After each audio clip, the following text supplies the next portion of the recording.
A-60. Okay, same day. Listen, why am I back here? Oh, to talk a little bit more about the diving. How did I learn to dive? Here's how I learned how to dive.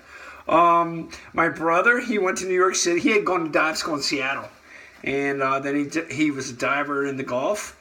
And then he ended up going to New York City on a whim, and ended up running a company, being a dive superintendent or dive foreman for a company called Strongwork with Bob Bucher.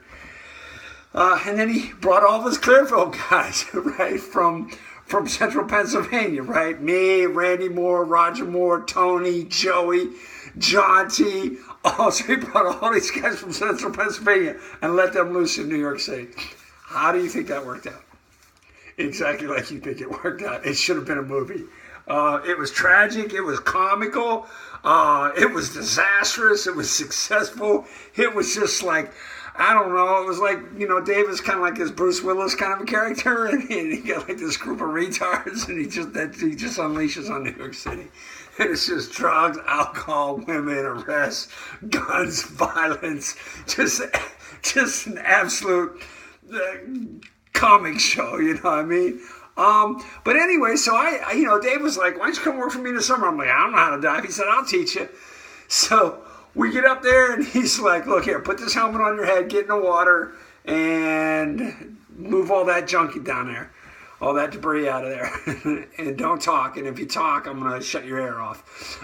Inside your helmet, you wear a big 40-pound helmet on your head, and the air is surface supplied to a hose that goes to your hat. And he just taught me with, like he did with all the guys, really simple, basic task at first. And that's kind of what I did. Mostly I was a tender, though. A tender is the guy that supplies the real diver in the water. And so that's mostly what I did. But, I would get, once in a while, we'd get to dive, me and Pete, and it would be like the biggest day ever. Like, yeah, we're getting in today, Like, how exciting is that, right? So, and until one time I heard Greg Fleming tell Dave Hoy in the dive shack say, we'll let, that's a little kiddie dive. We'll let Pete and Jim do that. I was like, kiddie dive? Oh, crush me, right? So eventually Strongworks, like a lot of business, ran its course. The guy sold out and became a charter fisherman. That was his passion. He's like, fuck diving. So that's what he did. And then what happened was, Dave took over at Weeks Marine, and which is a big job. The other job was a little mom and pop store, and Dave could hire whoever he wanted, whether we were licensed or registered or whatever, or certified divers. But Weeks cared, so we all had to go to dive school. So at age 45, I ended up going to dive school in Minnesota for 10 weeks. And hopefully that company's still in business. I know it is now. I hope it lasts through time. It's called the Minnesota Inland School of Commercial Diving. It was a great place to learn because Minnesota is where all of our iron ore was mined during World War II.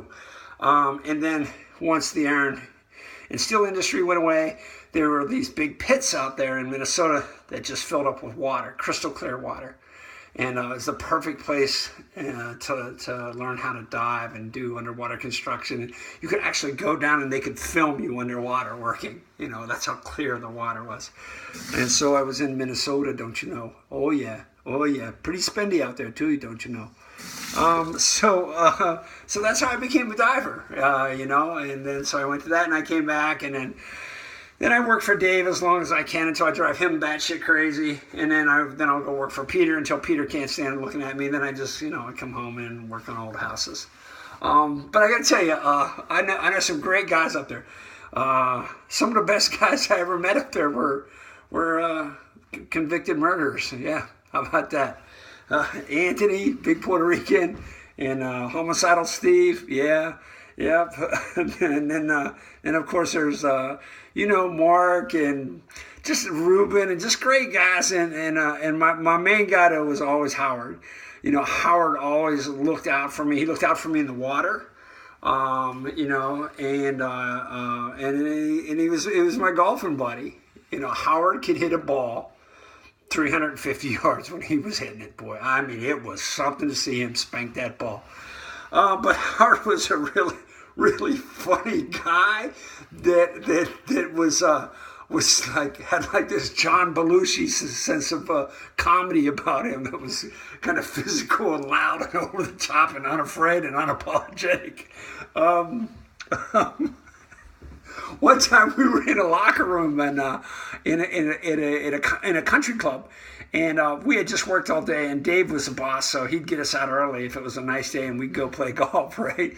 And I could not play golf dirty. Could not. So I wouldn't go anywhere unless there was a shower. If they got showers, they got locker rooms, I'll play.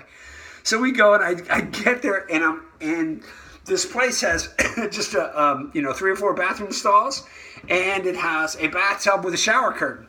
And, there's guys in there getting dressed and whatever, and I tell the guys, hey, I'm going to run downstairs and jump in the shower, and I'll get changed, and we'll get out here we'll be out on the course before 3:30. So I'm in the shower, I'm showering, right? And Howard comes in and pulls the shower curtain back.